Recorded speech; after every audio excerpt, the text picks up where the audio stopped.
Hello, hello, welcome back, everyone.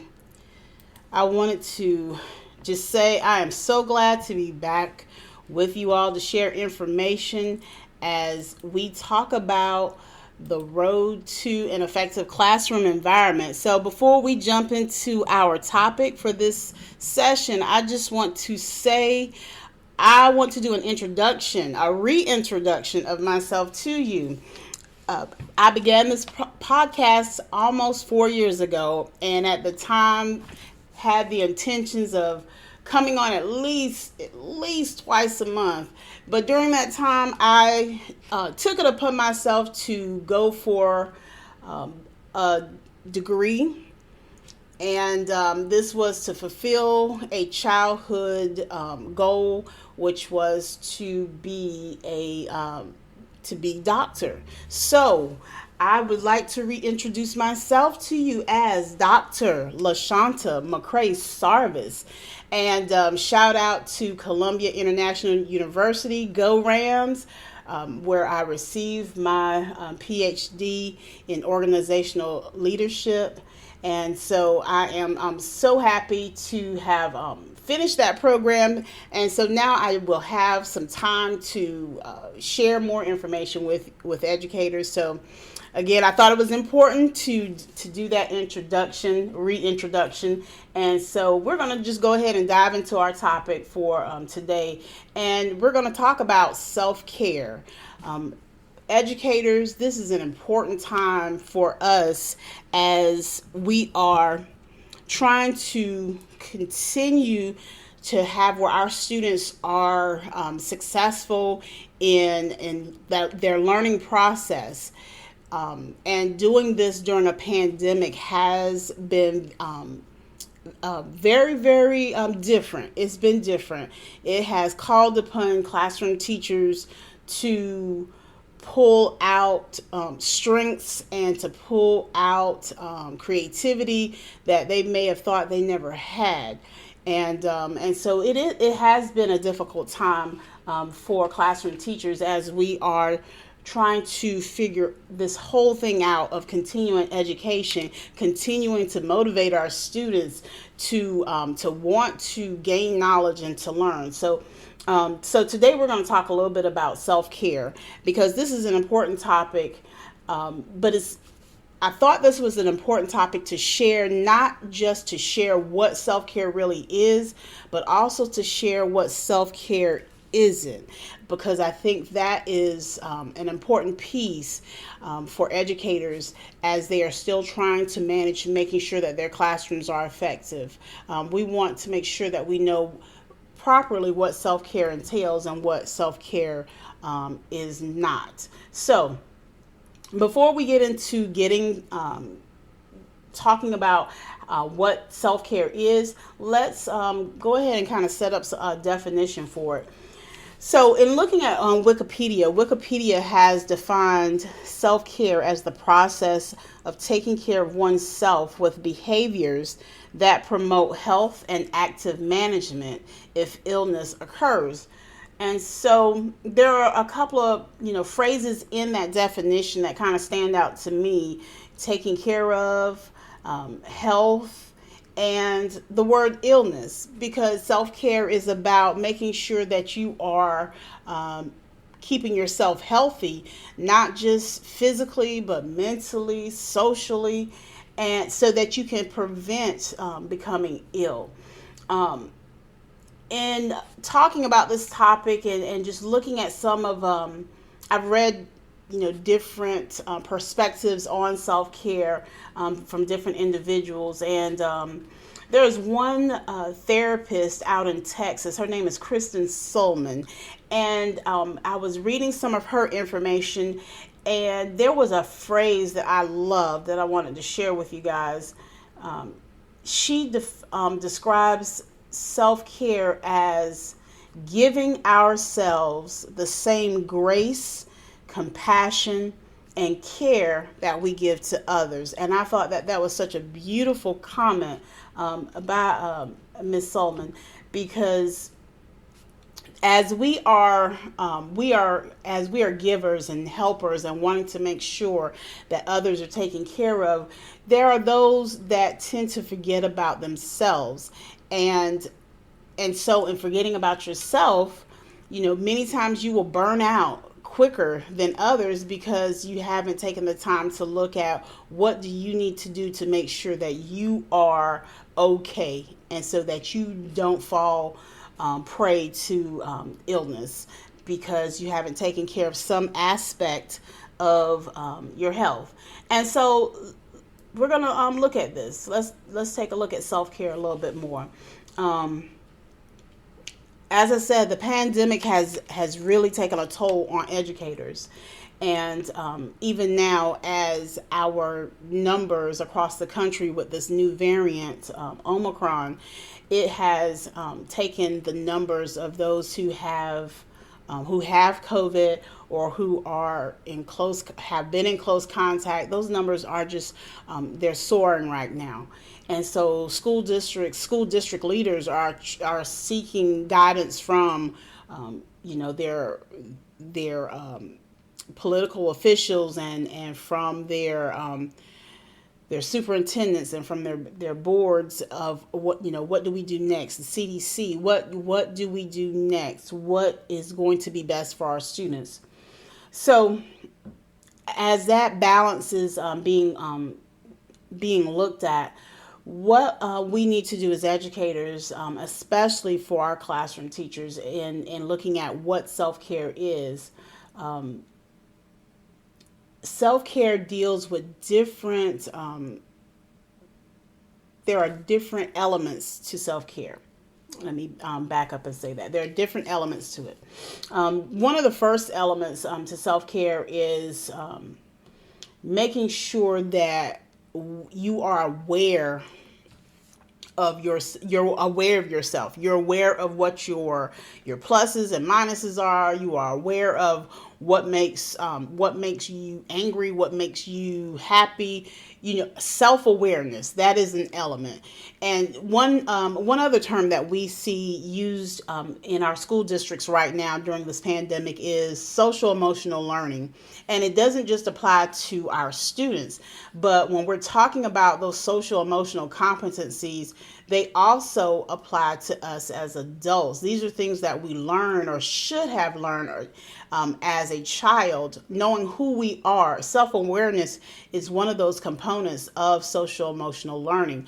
Knowing who we are and what makes us tick, what makes us upset, what makes us happy, what makes us emotional. But just knowing who you are as an individual and when it comes to your emotions. So self-awareness is one key component to self-care. Also, physical activity. We know that the lack of physical activity can have an effect on you. Too much physical activity can have an effect on you. So just making sure that you are aware of being physical, making sure that you are active in some way, shape, or form, whether that's you're trying to lose weight or if you're just trying to just be healthy. But we know that when we are stagnant and we don't do very much physical activity, that has an impact on you, and not only physically impacting you, but it also can impact you mentally. Eating healthy, and that's just a given. Making sure that we eat healthy. As educators, we sometimes don't always eat all the meals that we are allotted for in life. When I was growing up, 3 meals a day was what was more or less talked about and pushed by the FDA. But since then, you have now where it's encouraged that you eat smaller meals, multiple meals, 4 or 5 meals a day, but they're smaller. Making sure that you snack. And making sure that your snack choices are, appropriate. So making sure that you eat healthy, that's an important part of self-care, and making sure that you eat. And that means making sure you eat your breakfast in the morning as well as your lunch during the day when you're at school. Another component to self-care is avoiding taking risks. Now, we know that when we're, as educators, we take risks, many times during a week or during a month, when we're looking at how we're putting our lessons together and saying, okay, this may work. This, just looking at what strategies and techniques and even some of the concepts that you might share with students.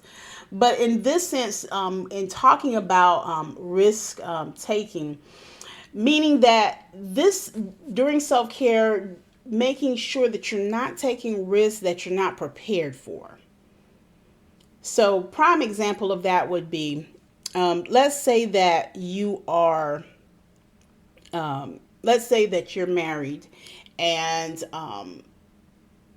again, we're in this pandemic, and as an educator, our spouses sometimes take on a lot from us, because when you are an educator, you are bringing your things home with you. You're grading papers, and if you're anything like me, my children, when they were younger and I was in the classroom, I had them grading papers with me. Okay, here's the key. These are the multiple choice questions, and of course I would go back behind them, but just to make sure that there wasn't a mistake. But we bring home our work, and our spouses and our children, they many times are involved in our lives as educators. So as a couple, as a married couple, you want to avoid taking any major risks during this time period, whether that's let's say you're thinking about purchasing a home, or if you're thinking about taking this trip to Italy. Again, we're in the pandemic, and so there are some times where you have to kind of step back and examine if this is the right time for these certain things. So that's what I mean by risks. And let me just make sure I throw out this caveat: I am not a therapist, and I am not a counselor. So this is information that I'm sharing with you based off of information that I myself I've looked over, or just my own professional opinions, as well as personal opinions as it relates to being a classroom teacher and how to help provide self-care. So I wanted to throw that out there at you. Another component of self-care would be good hygiene, and that speaks for itself. And you might be saying, well, LaShanta, good hygiene, that's a given. We're adults. Well, yes, we are adults, but sometimes when we may get into a state of just confusion or anxiety, depression, and that's a whole nother topic for someone who has those credentials to talk about that. But when we are experiencing some type of mental anguish, or we're going through just going through stuff, there are times when hygiene might be looked over. So just keep that in mind, that's another important part of self-care, is just making sure you keep good hygiene, and I'm gonna leave that there. All right. So our next component of self-care is making sure that you responsibly use the different services that are out there, or products that are out there, to help you in your whatever your state of mind is at that time. And so that means, if you need to seek counseling, or if you need to speak with, whoever your religious leader is, your pastor, your clergyman, whoever, if you need to have those discussions, but responsibly using those services and products that are out there for you. Because sometimes we may be provided, our school districts may provide these different tools to us, and we think, oh, well, I don't need this, I've got it. And there's nothing wrong with saying that you don't know the answers to everything, or that you are having difficulty dealing with an issue. There is nothing wrong with that. So it is important that whatever your school district is offering, in order to better help us to be in a better place mentally, to be able to get through our work day, because it's almost a minute by minute situation where we're having to keep ourselves together. Just speaking for myself, I know when we first went out, when this virus was first introduced to the schools, and we went out in, what was that, March of 2019. And that was a different type of anxiety for me personally. I mean, it was that shutdown anxiety. And I think now the anxiety is different. It's totally different. It's more manageable. And not that I was in a state of I couldn't operate, but it was just the thoughts running through my head of, what is this going to mean? Knowing that myself, I have health issues that are, they are manageable, but what if I were to contract it? What if I gave this to my own daughter, or my own the people at work? And it was just, that kind of constant thinking that was going on in my head at that time. So being in a better place, it meant talking things out with other people. It meant, making sure that I was healthy, and eating right, and being physically active, and just doing all of those things that I just talked about. So educators, you have a very important job, and you got into this profession in order to help our young people gain knowledge, to gain experience, so that they are prepared for life after school and going into adulthood, preparing them for life in general. And this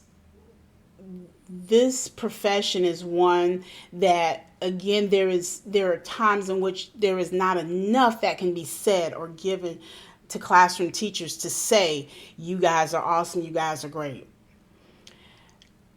The best thing that I can share with you about self-care in helping you during this time is that you have got to take the time, and that's another component to self-care, is time. And time doesn't have to be hours, and it doesn't have to be days. Sometimes you just need a few minutes, multiple times a day or every day, just a few minutes to pull yourself together and just to breathe. And just to have a moment of just peace. Self-care is not about taking off work for weeks and days at a time.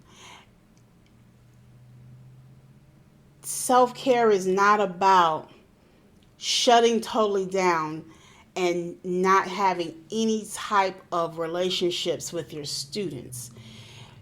In other segments of this podcast, I've talked about the relationship building, the rapport that you build with students.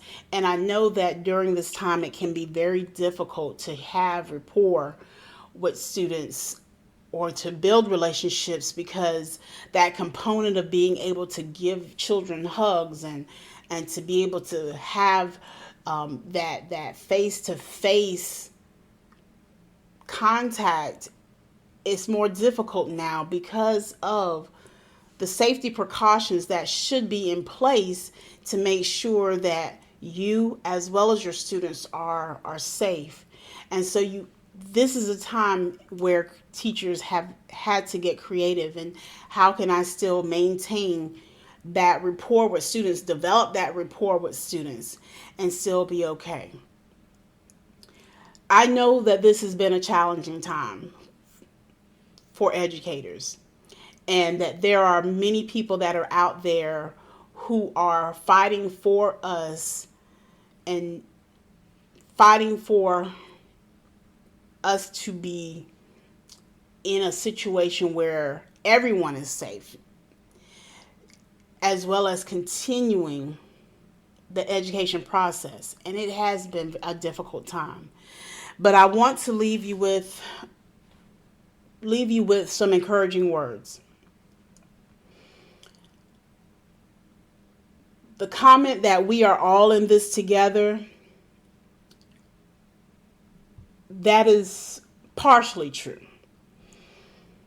Those of us that are in this together, we are forging forward, and we are wanting to make sure that we do the best that we can to provide a quality education for our students, what they deserve. We know our children may have some deficiencies in different areas because of that lack of the face-to-face. But even more so now, we are challenged with how we can maintain our educational system, as well as improve it, so that we don't continue losing our students, losing their attention. We need to make sure that we are motivating them to be those lifelong learners.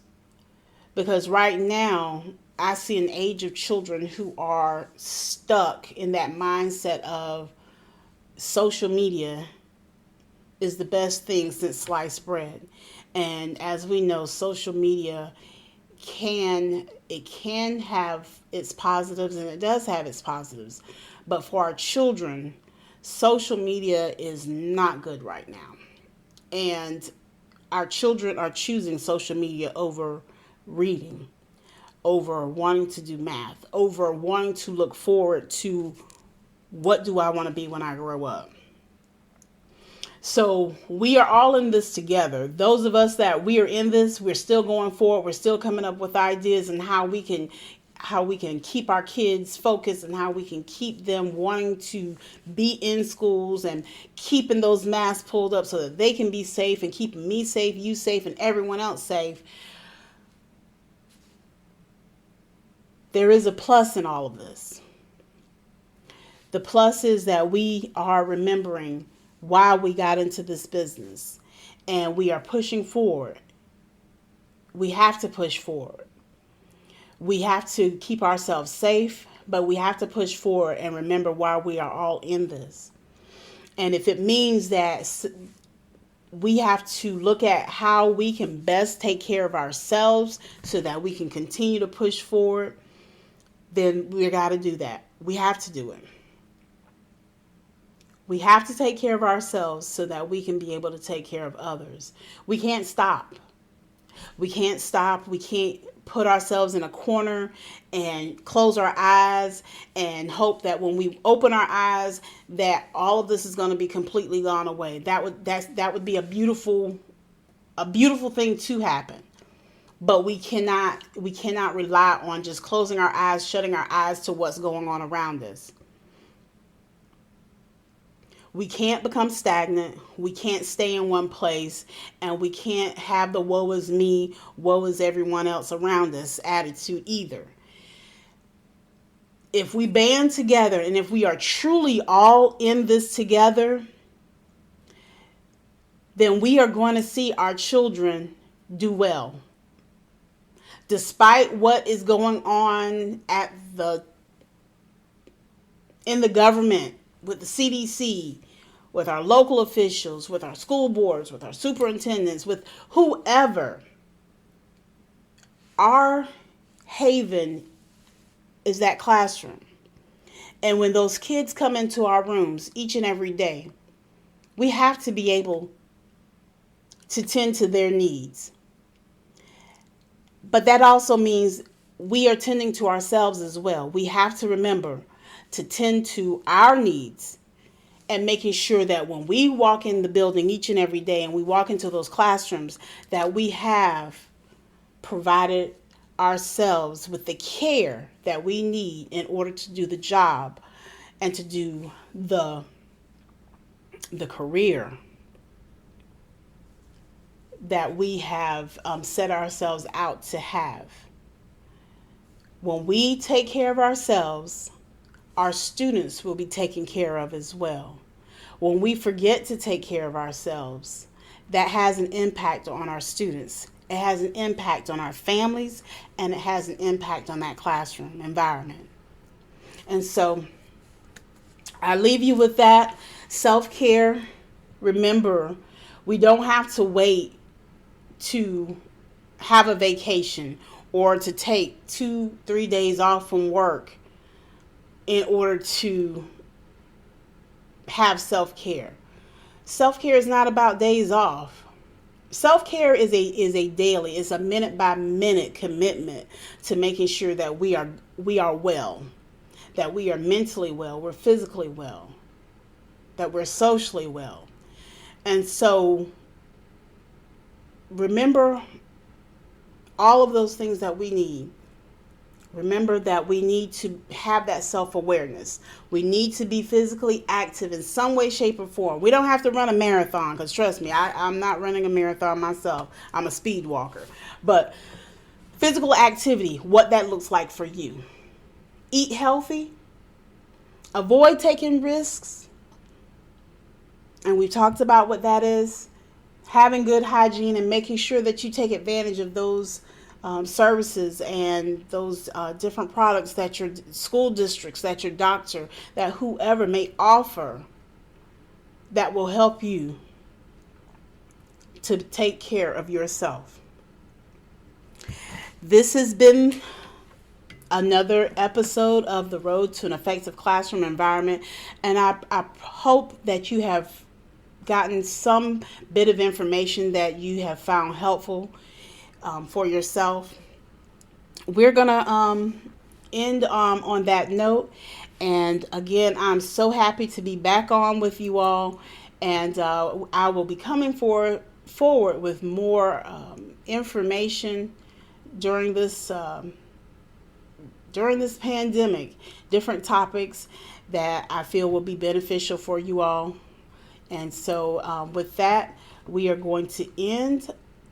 And thank you for taking this journey with me. I hope everyone has an awesome start to 2022. And this has been The Road to an Effective Classroom Environment. You all have a great day and a great week.